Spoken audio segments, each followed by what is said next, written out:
A number of years ago, there were some reporters that were interviewing Boris Yeltsin, who you might know as the former leader of the Soviet Union. And the reporters were asking him what it was that gave him the courage to stand firm in some of the reforms that he wanted to make in this communist country. And this was just at the time that communism in the Soviet Union was collapsing. And Yeltsin thought about that for a minute, and he said, well, he was just inspired by one ordinary kind of guy, an electrician from Poland named Lech Walesa, who was also responsible for the reform movements in Poland a few years before that, who kind of brought down the communist system there. He said it was that man that inspired him. Well, on a different occasion, there were some reporters who once asked Lech Walesa what it was that inspired him to struggle for reform in his country. And Lech Walesa said that he took great inspiration from the civil rights movement in the United States, and that he felt inspired by the leadership of Dr. Martin Luther King Jr.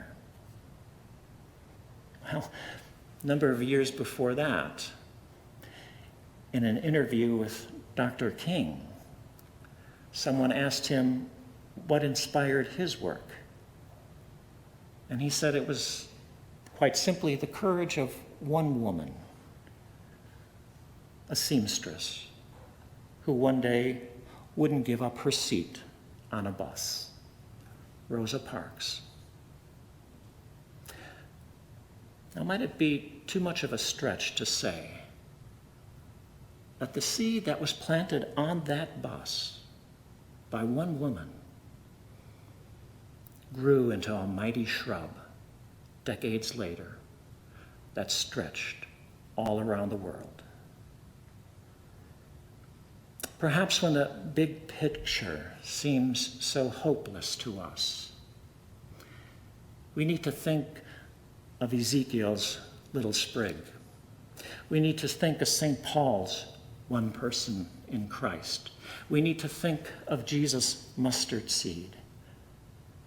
And then perhaps we need to think of growing that seed of God's love within ourselves and planting it by touching the lives of those around us, the lives of the dozens that we might encounter, the lives of the hundreds that we might encounter throughout our lifetimes, continually planting those seeds of love. And then who knows? Who knows what we might begin to see? We might see a mighty cedar grow. We might see a great shrub take hold. We might even see a new creation reshape this world. We might see a place where all of God's people have a home.